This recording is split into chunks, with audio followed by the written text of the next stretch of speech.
Chapter 17. The Man with Two Faces. It was Quirrell! You? Gasped Harry. Quirrell smiled. His face wasn't twitching at all. Me, he said calmly. I wondered whether I'd be meeting you here, Potter. But I thought... Snape... Severus. Quirrell laughed. And it wasn't his usual quivering treble either, but cold and sharp. Yes, Severus does seem the type, doesn't he? So useful to have him swooping around like an overgrown bat. Next to him, who would suspect stuttering Professor Quirrell? Harry couldn't take it in. This couldn't be true. It couldn't. But Snape tried to kill me. No. I tried to kill you. Your friend Miss Granger accidentally knocked me over as she rushed to set fire to Snape at the Quidditch match. She broke my eye contact with you. Another few seconds and I'd have got you off that broom. I'd have managed it before then if Snape hadn't been muttering a counter curse, trying to save you. Snape was trying to save me? Of course, said Quirrell coldly. Why do you think he wanted to referee your next match, He was trying to make sure I didn't do it again. Funny, really. He needn't have bothered. I couldn't do anything with Dumbledore watching. All the other teachers thought Snape was trying to stop Gryffindor from winning. He did make himself unpopular. And what a waste of time. When after all that, I'm going to kill you tonight. Quirrell snapped his fingers. Ropes sprang out of thin air and wrapped themselves tightly around Harry. You're too nosy to live, Potter. Scurrying around the school on Halloween like that. For all I knew, you'd seen me coming to look at what was guarding the stone. You let the troll in? Certainly. I have a special gift with trolls. You must have seen what I did to the one in the chamber back there. Unfortunately, while everybody else was running around looking for it, Snape, who had already suspected me, went straight to the third floor to head me off. And not only did my troll fail to beat you to death, that three-headed dog didn't even manage to bite Snape's leg off properly. Now, wait quietly, Potter. I need to examine this interesting mirror. It was only then that Harry realized what was standing behind Quirrell. It was the mirror of Irised. This mirror is the key to finding the stone, Quirrell murmured, tapping his way around the frame. Trust Dumbledore to come up with something like this, but he's in London. I'll be far away by the time he gets back. All Harry could think of was to keep Quirrell talking and stop him from concentrating on the mirror. I saw you and Snape in the forest, he blurted out. Yes, said Quirrell idly, walking around the mirror to look at the back.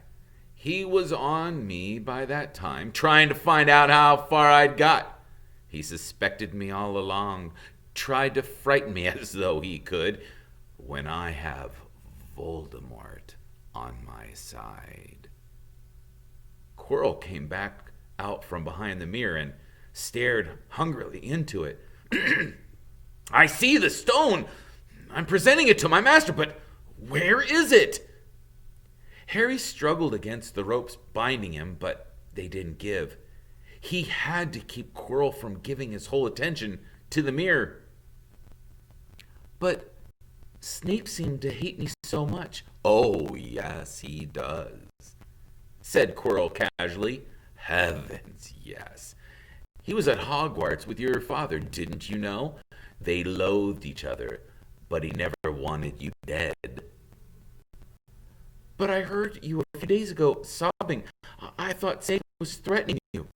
For the first time, a spasm of fear fluttered across Quirrell's face. Sometimes, he said, I find it hard to follow my master's instructions. He is great. He is a great wizard, and I am weak. You mean he was there in the classroom with you? Harry gasped. He is with me wherever I go, said Quirrell quietly. I met him when I traveled around the world. A foolish young man I was then, full of ridiculous ideas about good and evil. Lord Voldemort showed me how wrong I was. There is no good and evil, there is only power, and those too weak to seek it. Since then I have served him faithfully. Although I had let him down on many times, he has to be very hard on me. Quirrell shivered suddenly. He does not forgive mistakes easily. When I failed to steal the stone from Gringotts, he was most displeased. He punished me. I decided he would have to keep a closer watch on me. Quirrell's voice trailed away. Harry was remembering his trip to Diagon Alley. How could he have been so stupid? He'd seen Quirrell there that very day, shaking hands with him in the leaky cauldron. Quirrell cursed under his breath. I don't understand. Is the stone inside the mirror? Should I break it? Harry's mind went racing. What I want more than anything else in the world at the moment, he thought, is to find the stone before Quirrell does. So if I look in the mirror, I should see myself finding it, which means I'll see where it's hidden. But how can I look without Quirrell realizing what I'm up to? He tried to edge to the left, to get in front of the glass without Quirrell noticing, but the ropes around his ankles were too tight. He tripped and fell over. Quirrell ignored him. He was still talking to himself. What does this mirror do? How does it work? Help me, master. And to Harry's horror, a voice answered. And the voice seemed to come from Quirrell himself. Use the boy. Use the boy. Quirrell rounded on Harry. Yes, Potter, come here. He clapped his hands at once, and the ropes binding Harry fell off. Harry got slowly to his feet. Come here, Quirrell repeated. Look in the mirror and tell me what you see. Harry walked toward him. I must lie, he thought desperately. I must look and lie about what I see, that's all. Quirrell moved close behind him. Harry breathed in the funny smell that seemed to come from Quirrell's turban. He closed his eyes, stepped in front of the mirror, and opened them. He saw his reflection, pale and scared looking at first, but a moment later, the reflection smiled at him. It put its hand into its pocket and pulled out a blood-red stone. It winked and put the stone back in its pocket. And as it did so, Harry felt something heavy drop into his real pocket. Somehow, incredibly, he'd gotten the stone. Well, said Quirrell impatiently, what do you see? Harry screwed up his courage. I see myself shaking hands with Dumbledore, he invented. I've won the House Cup for Gryffindor. Quirrell cursed again. Get out of the way, he said. As Harry moved aside, he felt the Sorcerer's Stone against his leg. Dare he make a break for it? But he hadn't walked 5 paces before a high voice spoke, though Quirrell wasn't moving his lips. He lies. He lies.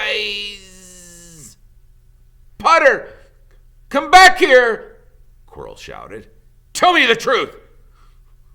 What did you just see?" The high voice spoke again.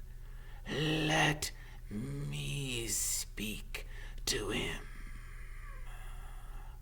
Face to face." "Master, you're not strong enough." "I have strength enough for this." Harry felt as if Devil's snare was rooting him to the spot. He couldn't move a muscle. Petrified, he watched as Quirrell reached up and began to unwrap his turban. What was going on? The turban fell away. Quirrell's head looked strangely small without it. Then he turned slowly on the spot. Harry would have screamed, but he couldn't make a sound. Where there should have been the back to Quirrell's head, there was a face! The most terrible face Harry had ever seen.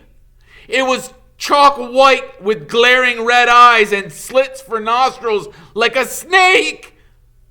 "Harry Potter," it whispered. Harry tried to take a step backward, but his legs wouldn't move. "See what I've become," the face said. "Mere shadow and vapor. I have form only when I can share another's body.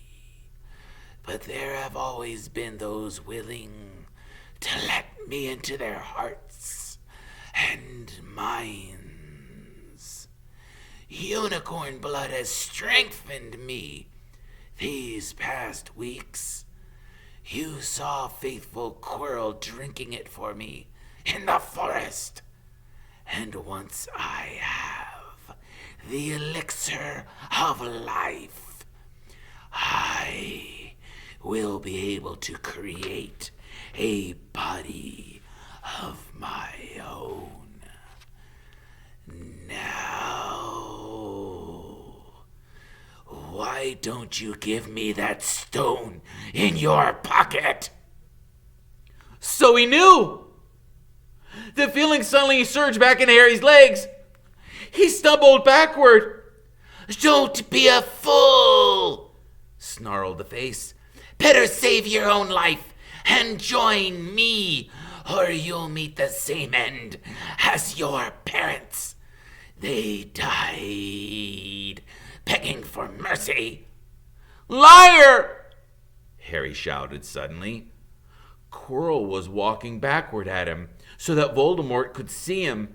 The evil face was now smiling. "How touching," it hissed. "I always value bravery. Yes, boy, your parents were brave. They killed your father first, and he put up a courageous fight. But your mother needn't have died. She was trying to protect you. Now give me that stone, unless you want to have died in vain." "Never!" Harry sprang toward the flame door, but Voldemort screamed, "Seize him!" The next second, Harry felt Quirrell's hand close in on his wrist. At once, needle-sharp pain seared across Harry's scar. His head felt as though it was about to split in two. He yelled, struggling with all his might, and to his surprise, Quirrell let go of him. The pain in his head lessened. He looked around wildly to see where Quirrell had gone, and saw him hunched in pain, looking at his fingers. They were blistering before his eyes. "Seize him! Seize him!" shuddered Voldemort again. Quirrell lunged, knocking Harry clean off his feet, landing on top of him, both hands around Harry's neck. Harry's scar was almost blinding him with pain, yet he could see Quirrell was howling in agony. "Master, I can't hold him! My hand! And Quirrell, though pinning Harry to the ground, with his knees let go of his neck and stared bewildered. at his own palms. Harry could see they looked burned, raw, red, and shiny. "Then kill him, fool, and be done!" screeched Voldemort. Quirrell raised his hand to perform a deadly curse, but Harry, by instinct, reached up and grabbed Quirrell's face. Ah! Ah! Quirrell rolled off of him, his face blistering too, and then Harry knew Quirrell couldn't touch his bare skin, not without suffering terrible pain. His only chance was to keep hold of Quirrell, keep him enough pain to stop him from doing a curse. Harry jumped to his feet, caught Quirrell by the arm, and hung on as tight as he could. Quirrell screamed and tried to throw Harry off.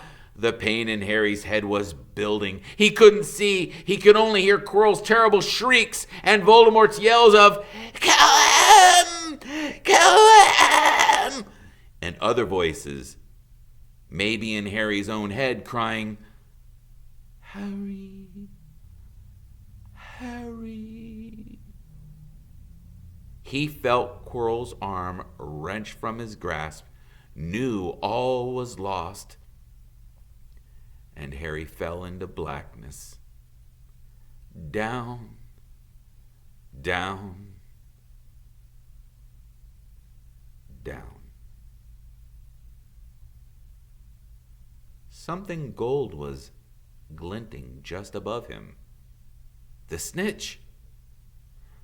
He tried to catch it, but his arms were too heavy. He blinked. It wasn't the snitch at all. It was a pair of glasses. How strange. He blinked again. The smiling face of Albus Dumbledore swam into view above him. "Good afternoon, Harry," said Dumbledore.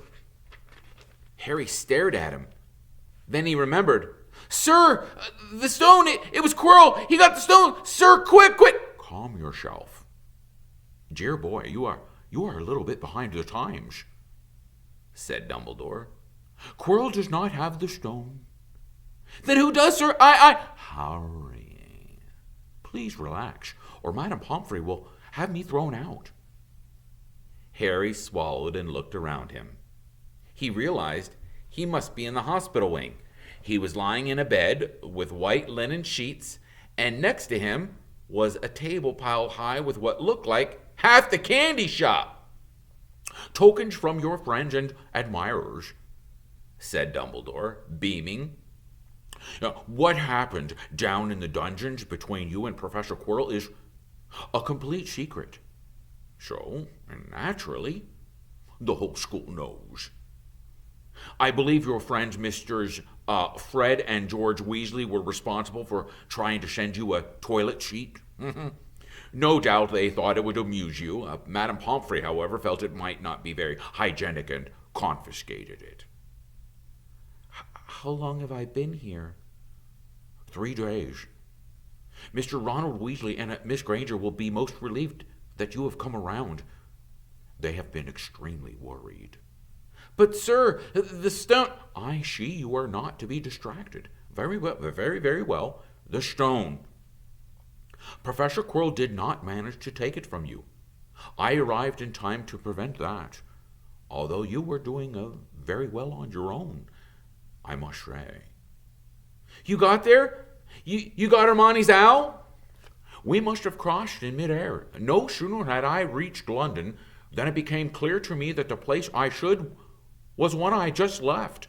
I arrived just in time to pull Quirrell off of you." "It was you?" "I feared I was too late." "You nearly were. I couldn't have kept him off the stone much longer." "Not the stone, boy. You. The effort involved nearly killed you. For one terrible moment there, I was afraid it had. As for the stone, it has been destroyed." "Destroyed?" said Harry blankly. "But your friend, Nicholas Flamel—" "Oh, you know about Nicholas, said Dumbledore, sounding quite delighted. "You did do the thing properly, didn't you? Well, Nicholas and I have had this little chat and agreed it's all for the best. But that means he and his wife will die, won't they? They have enough elixir stored to set their affairs in order, and then, yes, they will die. Dumbledore smiled at the look of amazement on Harry's face. To one as young as you and I'm sure it seems incredible, but to Nicholas and Perenelli, well, it really is like going to bed after a very, very long day. After all, to the well-organized mind, death is just but the next great adventure. You know, the stone was really not such a wonderful thing. As much money and life as you could want, the two things most human beings would choose above all. The trouble is, humans do have a knack of choosing precisely the things that are worst for them. Harry lay there, lost for words. Dumbledore hummed a little and smiled at the ceiling. Sir, said Harry, I've been thinking. Sir, even if the stone is gone, you know who... Call him Voldemort, Harry. Always use a proper name for things. Fear of a name increases the fear of the thing itself. Yes, sir. Well, Voldemort's going to try other ways of coming back, isn't he? I mean, he hasn't gone, has he? No, Harry, he has not. He is still out there somewhere, perhaps looking for another body to share. Not being truly alive, he cannot be killed. He left Quirrell to die. He shows just as little mercy to his followers as he does his enemies. Nevertheless, Harry, while you may only have delayed his return to power, it will merely take someone else who is prepared to fight what seems a losing battle next time. If he is delayed again and again, why he may never return to power. Harry nodded, but stopped quickly because it made his head hurt. Then he said, Sir, there are some other things I'd like to know, if you can tell me, things I want to know the truth about. All the truth. Dumbledore sighed. It's a beautiful and terrible thing, and should therefore be treated with great caution. However, I shall answer your question unless I have a very good reason not to, in which case I'll beg you forgive me. I shall not, of course, lie to you. Well, Voldemort said that he only killed my mother because she tried to stop him from killing me, but why would he want to kill me in the first place? Dumbledore sighed very deeply this time. Alas, the first thing you asked me, I cannot tell you. Not today. Not now. You will know one day. Put it from your mind for now, Harry. When you are old, I know you hate to hear this. When you are ready, you will know. And Harry knew it would be no good to argue. But why couldn't Quirrell touch me? Your mother died trying to save you. If there is one thing Voldemort cannot understand, it is love. He didn't realize that love, as powerful as a mother's love for a son, leaves its own mark. Not a scar, not a visible sign. To have been loved so deeply, even though the person who loved us is gone, it will give us some protection forever. It is in your very skin, the love of your mother. Quirrell, full of hatred, greed, and ambition, sharing his soul with Voldemort, could not touch you for this reason. It was agony to touch a person marked by something so good as the love of a mother. Dumbledore now became very interested in a bird out on the window, which gave Harry enough time to dry his eyes on the sheet. When he had found his voice again, Harry said, And the invisibility cloak? Do you know who sent it to me? Your father happened to leave it into my possession, and I thought you might like it. Dumbledore's eyes twinkled. Useful things. Your father used it mainly for sneaking off into the kitchens to steal food when he was here. And there's something else. Fire away. Quirrell said Snape, Professor Snape, Harry. Yes, him. Quirrell said that he hates me because he hated my father. Is that true? Well, yes, they did rather detest each other.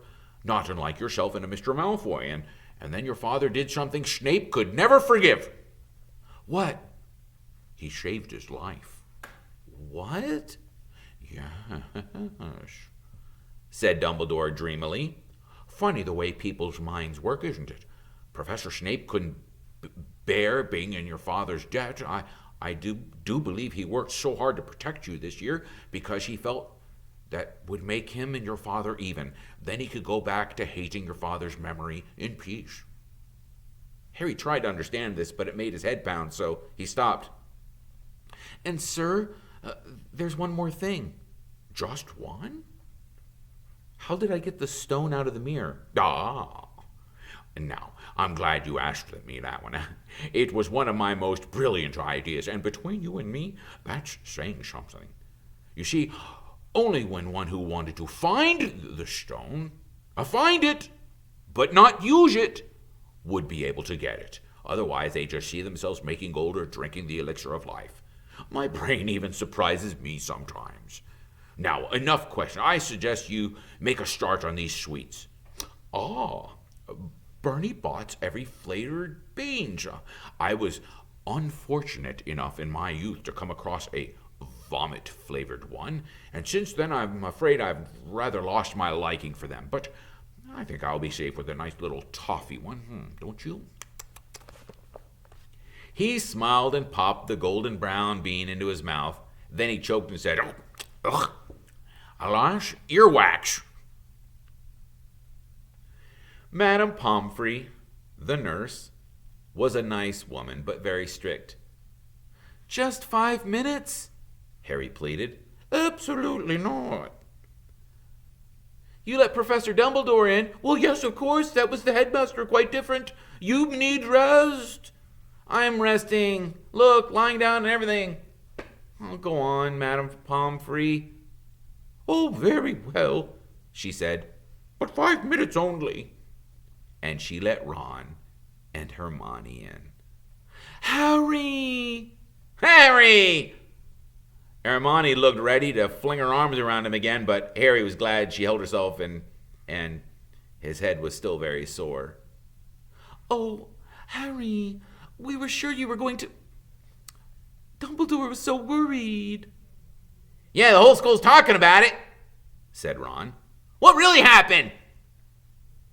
It was one of those rare occasions when the true story is even more strange and exciting than the wild rumors. Harry told them everything. Quirrell, the mirror, the stone, and Voldemort. Ron and Hermione were a very good audience. They gasped in all the right places. And when Harry told them what was under Quirrell's turban, Hermione screamed out loud. So the stone's gone, huh? Said Ron finally. Flamel's just gonna die, huh? That's what I said, but Dumbledore thinks that what was it, to the well-organized mind, death is just the next great adventure. I always said that he was off his rocker, said Ron, looking quite impressed at how crazy his hero was. So what happened to you two? Said Harry. Well, I got back all right, said Hermione. I brought Ron round, and that took a while, and we were dashing up to the Owlry to contact Dumbledore when we met him in the entrance hall. He already knew. He just said, Harry's gone after him, hasn't he? And hurried off to the 3rd floor. Do you think he meant you to do it? Said Ron. Sending you your father's cloak and everything? Well, Hermione exploded. If he did, I mean to say, that's terrible. You could have been killed. No, it isn't, said Harry thoughtfully. He's a very funny man, Dumbledore. I think he sort of wanted to give me a chance. I think he knows more or less everything that goes on here, you know? I reckon he has a pretty good idea we're gonna try, and instead of stopping us, he just taught us enough to help. I don't think it was an accident he let me find out how that mirror worked. It's almost like he thought I had a right to face Voldemort if I could. Yeah, Dumbledore's off his rocker, all right, said Ron proudly. Listen, you got to be up for the end of the year feast tomorrow. The points all in, and Slytherin won, of course. You missed last Quidditch match. We were steamrolled by Ravenclaw without you, but the food will be good. At that moment, Madame Pomfrey bursled over. You've had nearly 15 minutes now. Out! She said firmly. After a good night's sleep, Harry felt nearly back to normal. I want to go to the feast, he told Madame Pomfrey as she straightened his many candy boxes. I can, can't I? Professor Dumbledore says you are allowed to go, she said sniffly, as though in her opinion Professor Dumbledore didn't realize how risky feasts could be. And you have another visitor. Oh, good, said Harry. Who is it? Hagrid sidled through the door as he spoke. As usual, when he was indoors, Hagrid looked too big to be allowed. He sat down next to Harry, took one look at him, and burst into tears. It's all my ruddy fault. He sobbed, his face in his hands. I told the evil get how to get past Fluffy. I told him. It was the only thing he didn't know it. I told him. You could have died. All for a dragon egg. I'm never going to drink again. I should be chucked out and made to live as a muggle. Hagrid, said Harry, shocked to see Hagrid shaking with grief and remorse. Great tears were leaking down Hagrid's beard. Hagrid, he'd have found out somehow. This is Voldemort we're talking about. He'd have found out even if you hadn't told him. You could have died. And don't say his name. Voldemort! Harry bellowed, and Hagrid was so shocked he stopped crying. Ooh. I've met him, and I'm calling him by his name. Please cheer up, Hagrid. We saved the stone. It's gone. He can't use it. Have a chocolate frog. I've got loads. Hagrid wiped his nose on the back of his hand and said, that reminds me, I got you a present. It's not a stoat sandwich, is it? Harry asked anxiously, and at last Hagrid gave a weak chuckle. Nah, Dumbledore gave me the day off yesterday to fix it. Of course, he should have sacked me instead. Anyway, I got you this. It seemed to be a handsome leather-covered book. Harry opened it curiously. It was full of wizard photographs. Smiling and waving at him from every page were his mother and father. I sent owls off to all your parents' old school friends, and I was asking for photos. I knew you didn't have any. Do you like it? Harry couldn't speak. Hagrid understood. Harry made his way down to the end of the year feast alone that night. He had been held up by Madame Pomfrey's fussing about, insisting on giving him one last checkup. So the great hall was already full. It was decked out in Slytherin colors of green and silver to celebrate Slytherin's winning of the House Cup for the 7th year in a row. A huge banner showing the Slytherin serpent covered the wall behind the high table. When Harry walked in, there was a sudden hush, and then everybody started talking loudly at once. He slipped into a seat between Ron and Hermione at the Gryffindor table and tried to ignore the fact that people were standing up to look at him. Fortunately, Dumbledore arrived moments later. The babble died away. Another year gone. Dumbledore said cheerfully. And I must trouble with an old man's wheezing waffle before we sink our teeth into our delicious feast. What a year it has been. Hopefully your heads are all a little fuller than they were, and you have the whole summer to go ahead and get them nice and empty before next year starts. Now, as I understand, the House Cup here needs awarding, and the points stand thus. In fourth place, Gryffindor with 312 points. In third, Hufflepuff with 352. Ravenclaw has 426, and Slytherin 472. A storm of cheering and stamping broke out from the Slytherin table. Harry could see Draco Malfoy hanging his goblet on the table. It was a sickening sight. Yes. Well done, Slytherin, said Dumbledore. However, recent events must be taken into account. The room went very still. The Slytherin smiles faded a little bit. Ahem, said Dumbledore. I have a few last-minute points to dish out. Let me see here. Yes. First, to Mr. Ronald Weasley. Ron went purple in the face. He looked like a radish with a bad sunburn. For the best played game of chess Hogwarts has seen in many years, I award Gryffindor House 50 points. Gryffindor cheers nearly raised the bewitched ceiling. The stars overhead seemed to quiver. Percy could be heard telling the other prefects, My brother, you know. My youngest brother. Got past McGonagall's giant chess set. At last, there was silence again. Second, to a Miss Hermione Granger. For the use of cool logic in the face of fire, I award Gryffindor House 50 points. Hermione buried her face in her arms.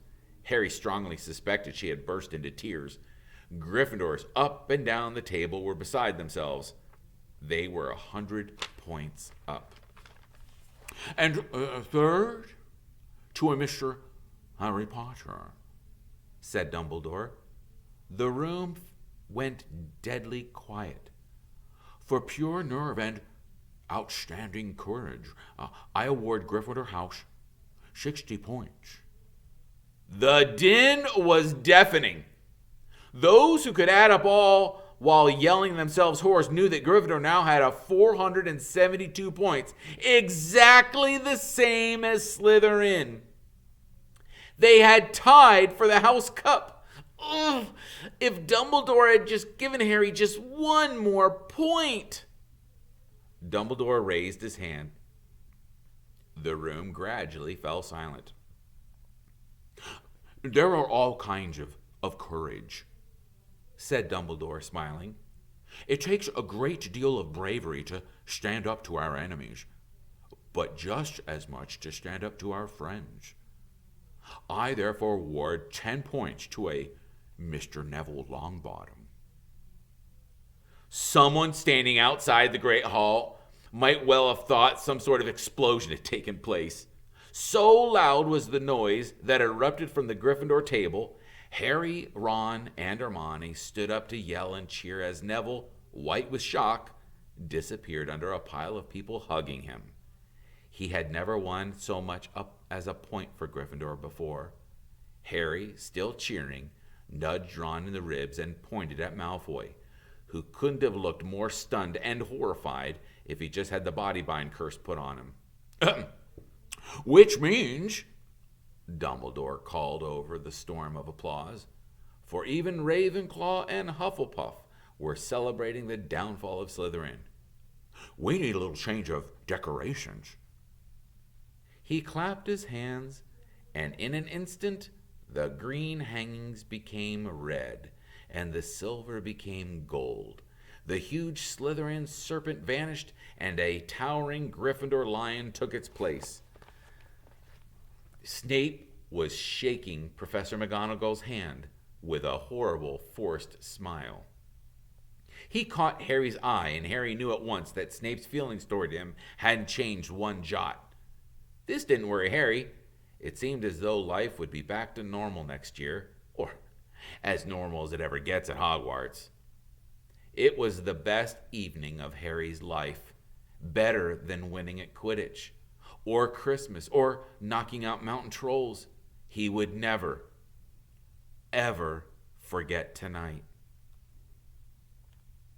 Harry had almost forgotten that exam results were still to come, but come they did.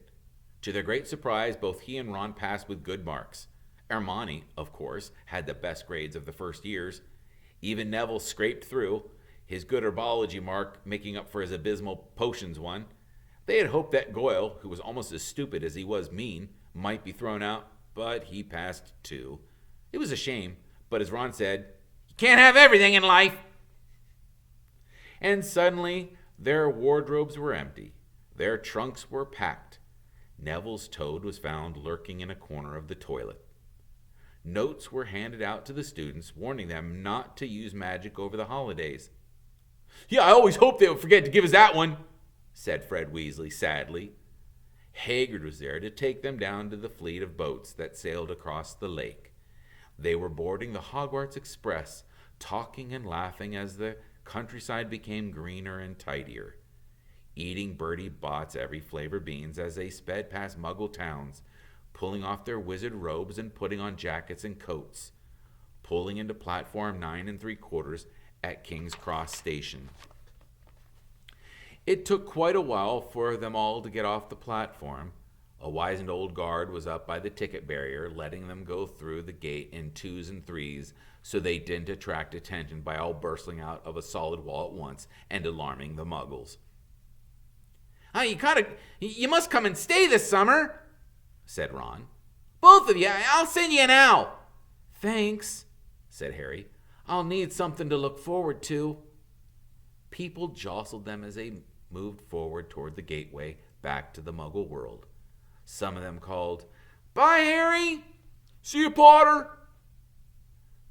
"Still famous," said Ron, grinning at him. "Not where I'm going, I promise you," said Harry. He, Ron, and Hermione passed through the gateway together. "There he is, Mom. There he is, look." It was Ginny Weasley, Ron's younger sister, but she wasn't pointing at Ron. "Harry Potter," she squealed. "Look, Mom, I can see." "Be quiet, Ginny. It's rude to point." Mrs. Weasley smiled down at them. "Busy year?"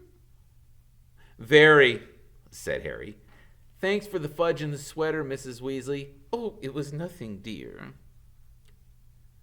"Ready, are you?" It was Uncle Vernon, still purple-faced, still mustached, still looking furious at the nerve of Harry carrying an owl in a cage in a station full of ordinary people. Behind him stood Aunt Petunia and Dudley, looking terrified at the very sight of Harry. "You must be Harry's family," said Mrs. Weasley. "In a matter of speaking," said Uncle Vernon. "Hurry up, boy. I haven't got all day." He walked away. Harry hung back for a last word with Ron and Hermione. "See you over the summer, then?" "Hope you have a good holiday," said Hermione, looking uncertainly after Uncle Vernon, shocked that anybody could be so unpleasant. "Oh, I will," said Harry, and they were surprised at the grin that was spreading over his face. They don't know we're not allowed to use magic at home. I'm going to have a lot of fun with Dudley this summer. What a great book. Thank you, J.K. Rowling, for being such an amazing author and sharing such a great story with all of us.